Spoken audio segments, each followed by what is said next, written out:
उस दिन सुबह सुबह एक बुजुर्ग अपनी छई के सहारे मेरे क्लिनिक में आए। 87 साल की उम्र, कमर झुकी हुई थी और वे बहुत धीरे धीरे चल रहे थे। लेकिन उन्होंने अपने बेटे बेटी को साथ नहीं आने दिया।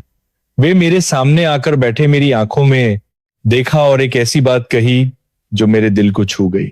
उन्होंने कहा, डॉक्टर साहब, मुझे मरने से डर नहीं लगता। मुझे डर बिस्तर पर पड़ जाने से लगता है, दूसरों पर बोझ बन जाने से लगता है। ये बात मैंने अनगिनत बार सुनी है। 40 साल की डॉक्टरी में मैंने होरो नहीं तो कम से कम 800-1000 बुजुर्गों को तो देखा ही होगा। उन्हें सबसे ज्यादा डर किसी बीमारी या दर्द से नहीं, बल्कि अपनी देखभाल खुद न कर पाने की लाचारी से लगता है। लेकिन क्या आप जानते हैं, बहुत से लोग सोचते हैं कि 90 या 100 साल तक जीना पैसों, अच्छे जीन्स या किस्मत पर निर्भर करता है। ये बिल्कुल गलत है। मैंने अपनी जिंदगी में लंबी उम्र जीने वाले गरीब भी देखे हैं और अमीर भी। कुछ ऐसे थे जिनके परिवार में लंबी उम्र की परंपरा थी और कुछ ऐसे भी जिनके माता पिता जल्दी गुजर गए थे।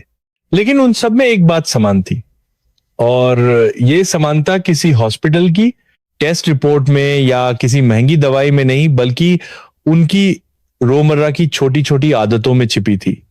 ये ठीक एक पुराने पेस की तरह है। वो अगले 10 साल और जिएगा या नहीं, ये इस बात पर निर्भर नहीं करता कि उसका तना कितना मोटा है, बल्कि इस पर कि उसकी जाएं अभी भी कमीन से पानी खींच पा रही हैं या नहीं। विक्रम सिंह है। मैं 73 साल का हूं और मैंने अपनी आधी से ज्यादा जिंदगी डॉक्टरी में गुजारी है।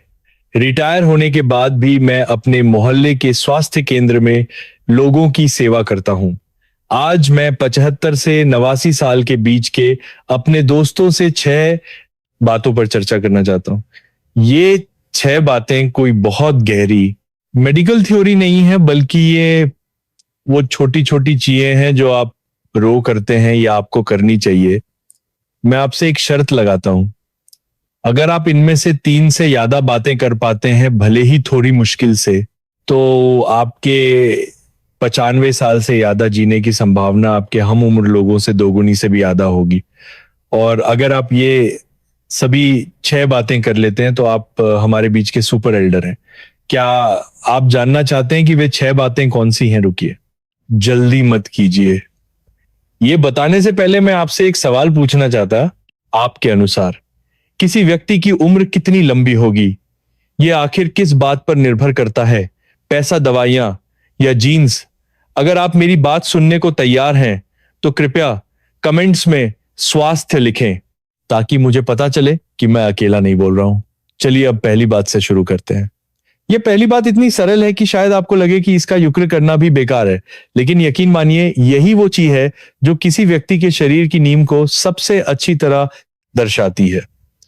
इस पहली बात को समझाने के लिए मैं आपको राम भरोसे जी के बारे में बताता हूं। उनकी उम्र 83 साल है। पहले वे एक कपड़ा मिल में काम करते थे। रिटायर हुए 20 साल से ज्यादा हो गए हैं। हर सुबह 6 बजे वे ठीक समय पर घर से सब्जी मंडी के लिए निकलते हैं। अपना थैला खुद उठाते हैं और वापस आते हैं। इस आने जाने में उन्हें 40 मिनट से ज्यादा लग जाते हैं। एक बार वे मुझे रास्ते में मिले। मैंने उन्हें नमस्ते करने की सोची, लेकिन मुझे उन्हें पकाने के लिए हल्का सा दौड़ना पड़ा। उनके चलने का अंदाज देखिए, कमर एकदम सीधी, कदमों की आवाज साफ और मजबूत, कोई ललखाहट नहीं। मैंने उनसे पूछा, राम भरोसे जी, आपके पैर तो बहुत मजबूत हैं। वे हंसकर बोले, डॉक्टर साहब, मुझे लगता है कि जब तक मेरे पैर चल रहे हैं तब तक मैं हिंदा हूं। जिस दिन पैर जवाब दे गए उस दिन समझो इंसान बेकार हो गया। उनकी बात में बहुत सच्चाई थी। पुरानी कहावत है, इंसान पैरों से बुआ होता है और पेजों से सूखता है। ये यूं ही नहीं कहा गया है। थोड़ा सोचिए, चलने का काम कितना सरल लगता है, लेकिन इसमें हमारे शरीर का पूरा सिस्टम लग जाता है।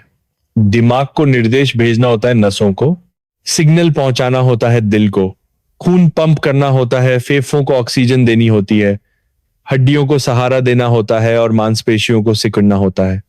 साथ ही छोटे दिमाग को संतुलन भी बनाए रखना होता है। एक छोटा सा कदम उठाना पूरे शरीर की एक बड़ी कसरत है। एक प्रतिष्ठित विश्वविद्यालय के शोध में कई सालों तक हजारों बुजुर्गों पर नजर रखी गई और पाया गया कि जो बुजुर्ग तेजी से चलते हैं उनकी उम्र स्पष्ट रूप से लंबी होती है।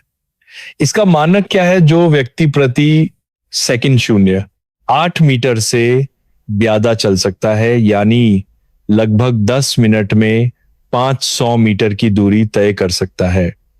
अगर आप 75 साल की उम्र में भी यह गति बनाए रख सकते हैं तो इसका मतलब है कि आपके दिल, फेफड़ों की कार्यक्षमता और मांसपेशियों की शक्ति अभी भी एक जवान व्यक्ति जैसी है। राम भरोसे जी जब अपना मेडिकल चेकअप कराने गए तो डॉक्टर भी हैरान रह गए। उनकी रक्त वाहिकाओं का लचीलापन कई 60 साल के लोगों से भी बेहतर था। क्यों? क्योंकि वे हर रोज चलते हैं। अब मैं आपसे कुछ सवाल पूछता हूं। क्या आपको सीढ़ियां चढ़ने उतरने में किसी के सहारे की जरूरत होती है? क्या चलते हैं समय आपको सिर भारी और पैर हल्के महसूस होते हैं? क्या आपको गिरने के डर से लगातार एमीन पर देखना पड़ता है? क्या आप एक बार में 20 से 30 मिनट तक बिना दिल घबराए या सांस फूले चल सकते हैं? अगर इन सभी सवालों का जवाब नहीं और हाँ है तो बधाई हो, आपने पहली शर्त पूरी कर ली है। लेकिन अगर आपको लगता है कि आपके पैर धीमे हो गए हैं तो चिंता ना करें। आज से ही 3 छोटी छोटी चीजें करना शुरू करें। पहला, पंजों पर खड़े होने का अभ्यास करें। सीधे खड़े होकर धीरे धीरे अपने पंजों के बल ऊपर उठें और फिर नीचे आए। हर बार 10 बार करें, दिन में 3 बार। ये व्यायाम पैरों की ताकत बढ़ाता है। दूसरा, दीवार के सहारे आधा बैठें। अपनी पीठ को दीवार से सटाकर धीरे धीरे नीचे झुकें जब तक कि आपकी जांघें जमीन के समानांतर न हो जाएं। 10 सेकंड तक रुकें, फिर सीधे खड़े हो जाएं। ये व्यायाम जांघों की मांसपेशियों को मजबूत करता है। तीसरा, खाने के बाद टहले। बहुत तेज चलने की जरूरत नहीं है, धीरे धीरे चले 20 मिनट से आधे घंटे तक। जरूरी ये है कि आप इसे रोन करें। याद रखें, पैरों में तात लंबी उम्र का आधार है। जब तक आप चल सकते हैं तब तक आपके लिए भविष्य पैरों की बात होगी। अब हम दूसरी बात पे आते हैं। 75 साल की उम्र के बाद कई बुजुर्ग एक शब्द से बहुत डरते हैं, जागना। आधी रात को नींद खुल जाना और फिर सुबह तक आंखों में रात काटना। ये एहसास बहुत तकलीफदेह होता है। मैं कमला देवी जी को जानता हूं। उनकी उम्र 79 साल है। वे पूरे 5 साल तक नींद न आने की समस्या से जूझती रहीं। हर रात बिस्तर पर लेटती, करवटें बदलती रहती, लेकिन नींद नहीं आती थी। बड़ी मुश्किल से नींद आती भी तो आधी रात को खुल जाती और एक बार खुल गई तो दोबारा नहीं आती थी। फिर उन्होंने नींद की गोलियां लेनी शुरू की। शुरुआत में आधी गोली, फिर 1 और फिर 2। लेकिन जैसे जैसे गोलियां बढ़ती गईं, नींद और भी खराब होती गई। इससे भी ज्यादा डरावनी बात यह थी कि उनकी याददाश्त कमजोर होने लगी। आज कहीं बात कल भूल जाती, कोई चीज कहीं रखकर मुनते ही भूल जाती कि कहाँ रखी है। उन्होंने मुझसे कहा, डॉक्टर साहब, मुझे लगता है जैसे मेरे दिमाग पर धुंध छा गई है, कुछ भी साफ साफ सोच नहीं पाती। मैंने उनसे कहा, कमला जी, आपकी समस्या की जड़ आपकी नींद में है। ऐसा क्यों? हाल ही में मस्तिष्क विज्ञान के एक शोध ने एक रहस्य उजागर किया है। हमारे दिमाग में एक सिस्टम होता है जिसे ग्लाइम्फेटिक सिस्टम कहते हैं। ये दिमाग की सफाई करने वाले कर्मचारी की तरह है। ये सफाई कर्मचारी काम पर कब आता है? सिर्फ तब जब आप गहरी नींद में होते हैं। इसका काम दिन भर में दिमाग में पैदा हुए कचरे को बाहर निकालना है, जैसे कि अल्जाइमर जैसी बीमारी पैदा करने वाले प्रोटीन। अगर आपकी नींद पूरी नहीं होती तो ये कचरा साफ नहीं हो पाता। ये धीरे धीरे दिमाग में जमा होता रहता है, जो ना सिर्फ याददाश्त को प्रभावित करता है बल्कि तंत्रिका तंत्र को भी बाधित करता है। दिल और ब्लड प्रेशर को नियंत्रित करने वाले केंद्र भी इससे प्रभावित होते हैं। इसीलिए एक अच्छी नींद ले पाना सच में एक बहुत बड़ा वरदान है। तो अच्छी नींद का मतलब क्या है? मैं आपको 3 मानक देता हूं। पहला, लेटने के 20 मिनट के अंदर नींद आ जाना। दूसरा, रात में 1 या 2 बार से ज्यादा नींद न खुलना। तीसरा, नींद खुलने पर दोबारा सो जाना और सुबह उठने पर ताजगी महसूस करना। अगर आप ये तीनों चीजें कर पाते हैं तो आपके तंत्रिका तंत्र की संतुलन क्षमता बहुत मजबूत है। ये 95 साल से ज्यादा जीने की एक महत्वपूर्ण गारंटी है। अगर आपको अभी नींद की समस्या है तो ये कुछ तरीके याद रखें। पहला, दिन में धूप का सेवन बढ़ाएं। हर सुबह कम से कम आधे घंटे धूप में बैठें। सूरज की रोशनी रात में मेलाटोनिन बनाने में मदद करती है, जो नींद की प्राकृतिक दवा है।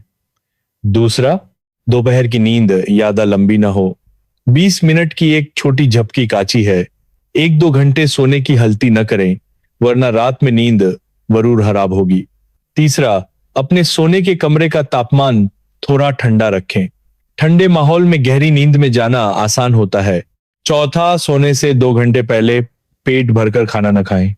अगर पेट में खाना पच रहा हो तो सोना मुश्किल हो जाता है। कमला देवी जी ने इन तरीकों को 3 महीने तक अपनाया।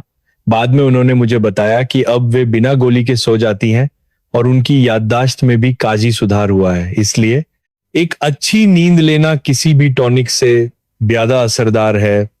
पैर मजबूत हैं, नींद अच्छी आती है। ये 2 बातें पूरी हो गई तो अब हम तीसरी बात पे आते हैं। हम भारतीय जब मिलते हैं तो सबसे आम बात क्या पूछते हैं? और खाना पीना हो गया, ये सिर्फ एक औपचारिकता नहीं है, इसमें गहरी समझ छिपी है। क्योंकि खा पाना सेहत की निशानी है। 75 साल से ज्यादा उम्र के बुजुर्गों के लिए भूख लगना एक बहुत ही कीमती संकेत है। कई लोग सोचते हैं कि बुढ़ापे में मेटाबॉलिज्म धीमा हो जाता है, इसलिए कम खाना चाहिए, हल्का खाना चाहिए, सिर्फ खिच्ची और सब्जियां ही खानी चाहिए। यह असल में एक बहुत बड़ी गलतफहमी है। बुजुर्गों के लिए कुपोषण का तरह जरूरत से ज्यादा पोषण के तरह से कहीं ज्यादा बड़ा होता है। मैं गुप्ता जी को जानता हूं, उनकी उम्र 86 साल है। वे हर सुबह नियम से एक कटोरी दलिया, एक अंडा और सब्जियां खाते हैं। दोपहर में वे थोड़ा चिकन या मछली जरूर खाते हैं, भले ही एक छोटा टुकड़ा ही क्यों ना हो। रात में भी वे हल्का फुल्का पौष्टिक भोजन करते हैं। उनके बच्चे कभी कभी उन्हें सलाह देते हैं, पापा अब आप थोड़ा कम खाया कीजिए। लेकिन गुप्ता जी कहते हैं, जब मैं खा सकता हूं और पचा सकता हूं तो क्यों ना खाऊं। नतीजा, गुप्ता जी 86 साल की उम्र में भी तेजी से चलते हैं। उन्हें शायद ही कभी उकाम होता है। जब वे चेकअप के लिए गए तो डॉक्टर ने कहा कि उनकी मांसपेशियों की मात्रा उनके हम उम्र लोगों से कहीं भी ज्यादा है। क्यों? क्योंकि वे पर्याप्त प्रोटीन लेते हैं, जिससे मांसपेशियां कमजोर नहीं होती। हमारी आंतों को शरीर का दूसरा दिमाग कहा जाता है। ये न सिर्फ पोषक तत्वों को सोखती है, बल्कि शरीर की 70% प्रतिरक्षा कोशिकाएं, इम्यून सेल्स आंतों में ही होती हैं।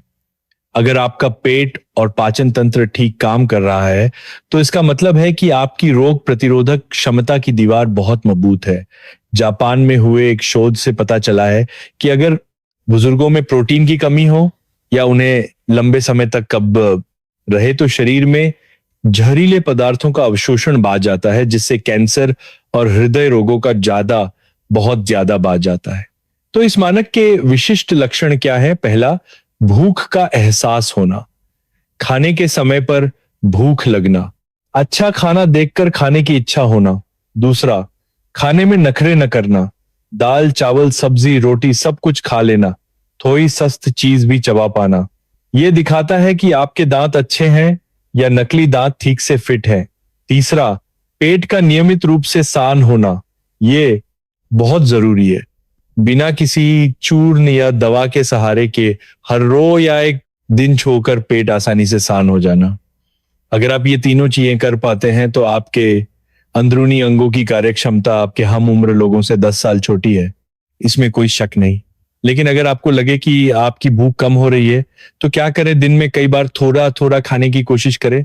एक बार में ज्यादा नहीं खा सकते तो 4 या 5 बार में खाएं। इसके अलावा कृपया चबाने को महत्व दें। हर निवाले को अच्छी तरह चबाएं जब तक वो बिल्कुल मुलायम ना हो जाए, फिर निगलें। इससे न सिर्फ पेट का बोझ कम होता है, बल्कि चबाने की क्रिया से दिमाग में खून का प्रवाह भी बढ़ता है, जो अल्जाइमर से बचाता है।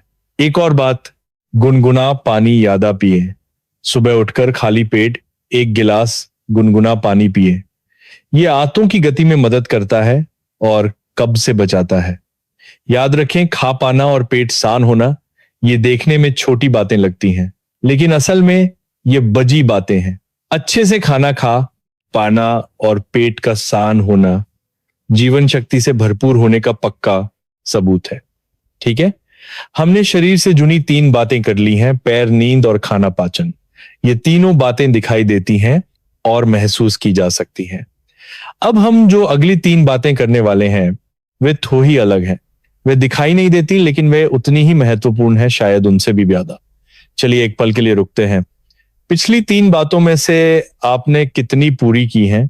अगर आप चाहें तो कमेंट्स में एक नंबर लिख सकते हैं, 1, 2 या 3, ताकि मुझे आपकी स्थिति का पता चले। ठीक है, आगे बढ़ते हैं। बहुत से लोग रिटायर होने के बाद उनकी जिंदगी बस खाने का इंतजार, सोने का इंतजार और बच्चों के डोन का इंतजार करने में सिमट जाती है। इस अवस्था में इंसान का मनोबल सबसे तेजी से गिरता है। मैंने ऐसे बहुत से उदाहरण देखे हैं, रिटायरमेंट से पहले चुस्त दुरुस्त थे, लेकिन रिटायर होने के 3-4 साल में ही बिल्कुल बोए लगने लगते हैं। लेकिन जो बुजुर्ग लंबी उम्र जीते हैं उनमें एक बात समान होती है, वे बहुत व्यस्त रहते हैं।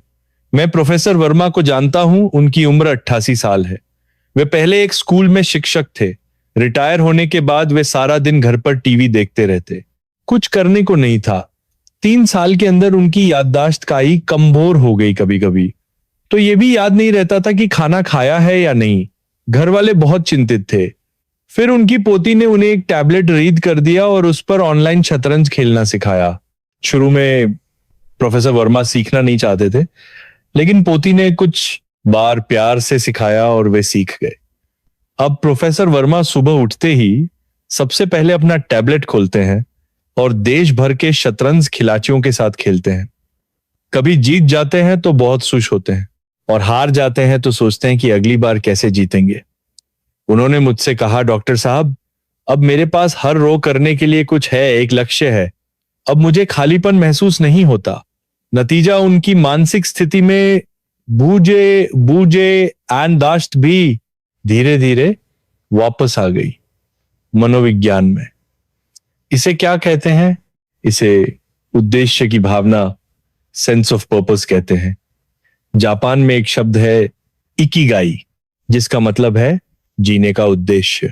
अमेरिका की एक शोध संस्था ने पाया है कि जिन बुजुर्गों के जीवन में कोई लक्ष्य होता है उनमें अल्जाइमर होने का खतरा 50% से भी ज्यादा कम हो जाता है। क्यों? क्योंकि जब आप कोई नई चीज सीखते हैं या किसी शौक पर ध्यान केंद्रित करते हैं तो आपके दिमाग की नसों के बीच नए कनेक्शन बनते हैं। ये दिमाग की कसरत करने जैसा है, जिससे दिमाग की सोचने समझने की क्षमता का भंडार बनता है। तो ये लक्ष्य की भावना असल में है क्या? इसका मतलब ये नहीं है कि आपको कोई बहुत बड़ा काम करना है। ये बहुत छोटा और सरल हो सकता है, जैसे पौधे लगाना, हर रोज उन्हें पानी देना, उन्हें धीरे धीरे बनते और खिलते देखना, यह भी एक लक्ष्य है। जैसे डायरी लिखना, हर रोज अपने मन की बातें और छोटी छोटी घटनाओं को लिखना, यह भी एक लक्ष्य है। जैसे अपने पोते पोती को होमवर्क कराना, उन्हें धीरे धीरे तरक्की करते देखना, यह तो और भी बड़ा लक्ष्य है।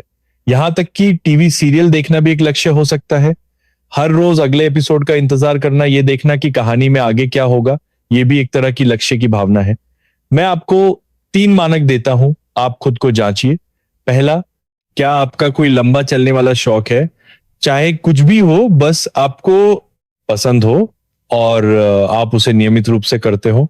दूसरा, क्या आप नई चीजें सीखने को तैयार हैं, जैसे किज़ोन पर ऑनलाइन पेमेंट करना सीखना या कोई नई डिश बनाना सीखना। तीसरा, क्या आपको दोस्तों के साथ बातचीत करना, गपशप करना पसंद है या आप सारा दिन खुद को घर में बंद रखते हैं? अगर आप ये तीनों चीजें कर पाते हैं तो आपका दिमाग चल रहा है, उसमें जंग नहीं लगेगा। जिज्ञासा बनाए रखना दिमाग को बुआ होने से बचाने वाली सबसे अच्छी दवा है। जब तक आपके मन में आने वाले कल के लिए उम्मीद है, तब तक यमराज भी आपको ले जाने में संकोच करेंगे। मन में करने को कुछ हो तो दिमाग खाली नहीं रहेगा। ये थी चौथी बात। अब हम पांचवी बात पर आते हैं। 75 साल की उम्र के बाद आप एक पैटर्न देखेंगे। जो लोग सच में लंबी और स्वस्थ जिंदगी जीते हैं, उनमें से शायद ही कोई चिटचिटा छोटी छोटी बातों पर हिसाब करने वाला या झगालू होता है। वे ज्यादातर शांत और मुस्कुराते चेहरे वाले होते हैं। उनकी बातों में एक ठहराव होता है। ये कोई अंधविश्वास नहीं है, ये शरीर विज्ञान है। जब कोई व्यक्ति गुस्सा करता है, चिंता करता है या बहुत ज्यादा दुखी होता है, तो शरीर में कोर्टिसोल नाम का एक हार्मोन निकलता है। युवाओं में यह हार्मोन जल्दी मेटाबोलाइज हो जाता है, लेकिन बुजुर्गों के लिए कोर्टिसोल का उच्च स्तर बहुत बड़ा नुकसान पहुंचाता है। इससे रक्त वाहिकाएं सिकुड़ती हैं, ब्लड प्रेशर तेजी से बढ़ता है, ब्लड शुगर गबरा जाता है और रोग प्रतिरोधक क्षमता दब जाती है। सीधे शब्दों में कहें तो गुस्से का हर एक झोंका आपकी रक्त वाहिकाओं पर एक कच्चा प्रहार है। हमारे मोहल्ले में 2 बुजुर्ग महिलाएं हैं, उम्र लगभग बराबर है। एक का नाम उषा जी है और दूसरी का सरोज जी। उषा जी को बहुत ज्यादा चिंता करने की आदत है। बेटे बहू की छोटी छोटी बातों में भी वे दखल देती हैं, और जब उनकी नहीं चलती तो मन ही मन गुस्सा होती हैं। कभी कभी तो गुस्से में पूरी रात सो नहीं पाती। नतीजा ये हुआ कि उनके दिल में 3 स्टेंट लग चुके हैं और ब्लड प्रेशर भी कंट्रोल में नहीं रहता। वहीं सरोज जी हैं, जिन्हें हम संतोषी माँ कहते हैं। वे अपने बच्चों और पोते पोतियों के मामलों में सिर सुनती हैं, दखल नहीं देती। वे कहती हैं बच्चों की अपनी जिंदगी है, हमें उनकी जिंदगी में ब्लड नहीं डालना चाहिए। वे हर रोज सुशी पार्क में डांस करने जाती हैं और अपनी सहेलियों के साथ गपशप करती हैं। सरोज जी आज 86 साल की हैं और उन्हें प्यादा नजर का चश्मा भी नहीं लगा है। यही प्लक है। तो इस मानक के विशिष्ट लक्षण क्या हैं? पहला, जब कुछ मन के मुताबिक न हो, जैसे बच्चे ने बौन नहीं उठाया या कोई चीख हो गई, तो आप जल्दी ही उस बात को भूलकर आगे बैठ जाते हैं, उसे पकड़ कर नहीं बैठते। दूसरा, आप आसानी से चिंता नहीं करते। जीवन, मरण और बीमारी को लेकर आपका नजरिया शांत है। तीसरा, आपके चेहरे पर मुस्कान रहती है, झूठी नहीं बल्कि मन की शांति से निकली हुई। अगर आपको लगता है कि आपका स्वभाव आजकल चिटचिटा हो गया है, तो गहरी सांस लेने का अभ्यास करें। जब गुस्सा आए तो कुछ भी बोलने से पहले धीरे धीरे गहरी सांस लें। 5 सेकंड तक सांस अंदर लें, 5 सेकंड तक बाहर छोड़ें। ऐसा 3 बार करें। आप पाएंगे कि आपका मन काफी शांत हो गया है। या फिर एक बात याद रखें, इस उम्र में खुद को मिश रखना ही परिवार के लिए सबसे बड़ा योगदान है। भावनाएं स्थिर तो ब्लड प्रेशर स्थिर, ब्लड प्रेशर स्थिर तो जिंदगी लंबी। ये थी 5वीं बात। अब हम आखिरी बात पे आते हैं। ये बात पिछली 5 बातों का सार है और सबसे ज्यादा महत्वपूर्ण भी है। अगर पिछली 5 बातें बोनस पॉइंट है, तो ये बात पासिंग लाइन है।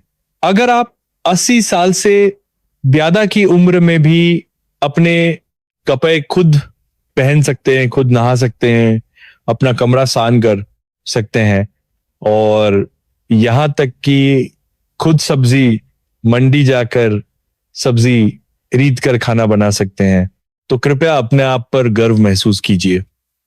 यह सच में एक बहुत बड़ी उपलब्धि है। बुजुर्गों के मेडिकल मूल्यांकन में एक खास शब्द है, ADL, activities of daily living, यानी दैनिक जीवन की गतिविधियां। खुद घर का काम कर पाने का क्या मतलब है? इसका मतलब है कि आपके हाथ और आंखों का समन्वय अच्छा है, मांसपेशियों में पर्याप्त ताकत है, दिमाग की योजना बनाने की क्षमता ठीक काम कर रही है और आपका संतुलन बहुत अच्छा है। यह किसी भी मेडिकल टेस्ट के आंखों से ज्यादा बेहतर तरीके से यह बता सकता है कि अगले 5 से 10 सालों में आपके जीवन की गुणवत्ता कैसी होगी।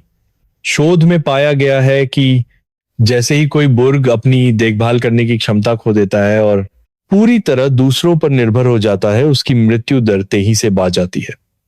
मैंने सावित्री देवी जी को देखा है, वे अपना खाना खुद बनाती हैं, अपने कपड़े खुद धोती हैं। भले ही वे धीरे धीरे करती हैं, लेकिन हर काम बड़े सलीके से करती हैं। उनके बच्चे कभी कभी तरस खाकर कहते हैं, माँ आप रहने दीजिए, हम कर देंगे। लेकिन सावित्री देवी जी मना कर देती हैं। वे कहती हैं, जब मैं खुद कर सकती हूं तो क्यों ना करूं। जिस दिन मैं ये नहीं कर पाऊंगी समझो, उस दिन मैं सच में बुरी हो जाऊंगी। ये अपने जीवन पर नियंत्रण का एहसास उन्हें यह महसूस कराता है कि वे अभी भी एक उपयोगी इंसान हैं, बोझ नहीं। मैंने एक और उदाहरण भी देखा है। एक बुजुर्ग के रिटायर होने के बाद उनके बच्चों ने उन्हें कोई काम नहीं करने दिया। पानी देना, झाड़ू लगाना, बर्तन धोना सब बच्चे करते थे। शुरू में बुजुर्ग को बहुत अच्छा लगा। उन्हें लगा कि वे आराम कर रहे हैं, लेकिन 6 महीने के अंदर उन्होंने पाया कि अब वे ठीक से चल भी नहीं पाते। उनके हाथ भी कांपने लगे हैं, यहां तक कि वे अपनी शर्ट के बटन भी बंद नहीं कर पाते। क्यों? क्योंकि इस्तेमाल न करने से चीजें खराब हो जाती हैं। जैसे एक गाजी अगर लंबे समय तक न चले तो उसमें जंग लग जाती है और वो खराब हो जाती है। इंसान भी वैसा ही है। इसीलिए जब तक सुरक्षा का दायरा है, बुजुर्गों को अपना काम खुद करने देना ही सबसे बड़ी सेवा है। तो इस मानक के विशिष्ट लक्षण क्या है? पहला, क्या आप अपने कपड़े खुद पहन और नहा सकते हैं? दूसरा, क्या आप बिना किसी की मदद के शौचालय जा सकते हैं? तीसरा, क्या आप घर के छोटे मोटे काम जैसे झाड़ू लगाना या बर्तन धोना खुद कर सकते हैं? चौथा, क्या आप बिना रास्ता भटके अकेले बाहर जाकर कुछ खरीदारी कर सकते हैं? अगर आप ये सभी चीजें कर सकते हैं तो आपकी आत्मनिर्भरता बहुत अच्छी है। ये लंबी उम्र का एक सुनहरा संकेत है। अगर कुछ कामों को करने में थोड़ी मुश्किल होती है तो हार न माने, धीरे धीरे करें, हर रोज थोड़ा थोड़ा करें। भले ही आपके काम करने का तरीका सरफा में न हो, जब तक आप करते रहेंगे आपका शरीर भूलेगा नहीं कि कैसे करना है। अपने हाथ से काम कर पाना ही जीवन शक्ति से भरपूर होने का पक्का सबूत है। ठीक है, हमने सभी 6 बातें कर ली हैं। आइए अब इन्हें एक बार फिर से दोहराते हैं। पहली, पैर मजबूत हो, आप चल सकें, स्थिर चल सकें और 3 चल सकें। दूसरी, नींद अच्छी हो, आप सो सकें, गहरी नींद सो सकें और अच्छी नींद सो सकें। तीसरी, पाचन अच्छा हो, भूख लगे खाना पचे और पेट शांत हो। चौथी, मन में लक्ष्य हो, कोई शौक हो, कोई उद्देश्य हो और कोई उम्मीद हो। पांचवी, भावनाएं स्थिर हो, गुस्सा न करें, चिंता न करें और मन शांत रहे। छठी, अपना काम खुद करें, आत्मनिर्भर हो, सक्रिय रहें और स्वाभिमान से जिए। अब आप अपने दिल पर हाथ रखकर खुद से पूछिए, इन 6 बातों में से मैंने कितनी पूरी की हैं? अगर आप 3 से ज्यादा कर पाते हैं, भले ही आपकी उम्र 85 साल क्यों ना हो, मैं हिम्मत से कह सकता हूं कि आपके शरीर की नींव बहुत मजबूत है और 95 साल से ज्यादा जीना आपके लिए लगभग तय है। अगर आपने सभी 6 बातें पूरी की हैं तो आप हमारे बीच के सुपर एल्डर हैं, अपने परिवार का अनमोल खजाना है। और अगर आपको लगता है कि आप सिर्फ 1 या 2 ही कर पाए हैं तो भी निराश न हो। ये हमें याद दिलाता है कि शरीर के किस हिस्से को देखभाल की जरूरत है। आज से ही कुछ और कदम चलना शुरू करें, अपने पैरों को मजबूत बनाएं, थोड़ा कम गुस्सा करें, अपने दिल को स्वस्थ रखें, कोई नया शौक खोजें, अपने दिमाग का इस्तेमाल करें। मानव शरीर में खुद को ठीक करने की अद्भुत क्षमता होती है। जब तक आप शुरुआत करने को तैयार हैं तब तक कभी देर नहीं होती। मुझे याद है उस दिन जब वो बुजुर्ग क्लिनिक से जा रहे थे, मैंने उनसे कहा, आप घर जाकर रोज पंजों पर खड़े होने का अभ्यास कीजिए, चलते रहिए, मन जोश रखिए, अच्छा खाइए और अच्छी नींद लीजिए। 1 साल बाद मैं उनसे फिर मिला। वे अभी भी अकेले आए थे और अब पहले से भी ज्यादा स्थिर चल रहे थे। उन्होंने मुस्कुराकर मुझसे कहा, डॉक्टर साहब, मैंने आपकी बात मानी, मैं अब हर दिन बहुत अच्छे से गुजार रहा हूं। उस पल मैं भी मुस्कुरा दिया। सच्ची लंबी उम्र का मतलब सिर्फ ज्यादा साल जीना नहीं है, बल्कि गुणवत्ता, स्वाभिमान और आनंद के साथ जीना है। अगर आपको आज की बातें प्रेरणादायक लगी या आपको अपने शरीर पर और ज्यादा विश्वास हुआ तो कृपया एक छोटा सा काम कीजिए। इस वीडियो को एक लाइक दें और इसे अपने जीवन साथी, अपने माता पिता या उन लोगों के साथ शेयर करें जिनकी आप परवाह करते हैं। आइए हम सब मिलकर स्वास्थ्य के इस आशीर्वाद को आगे बढ़ाएं। मेरा नाम डॉ विक्रम सिंह है। मैं 73 साल का हूं। मैंने अपनी पूरी जिंदगी डॉक्टरी की है और बहुत से जन्म मृत्यु देखे हैं। मेरी सबसे बड़ी इच्छा यही है कि हर बुजुर्ग स्वस्थ, वुश और आनंद से कुछ और साल जी। स्क्रीन पर देख रहे हर एक बुजुर्ग के लिए मेरी शुभकामनाएं हैं कि आपका शरीर स्वस्थ रहे, मन प्रसन्न रहे, आप लंबा जिएं, अच्छा जिएं और सार्थक जिएं। आरोग्यवाणी पर हम अगली बार फिर मिलेंगे।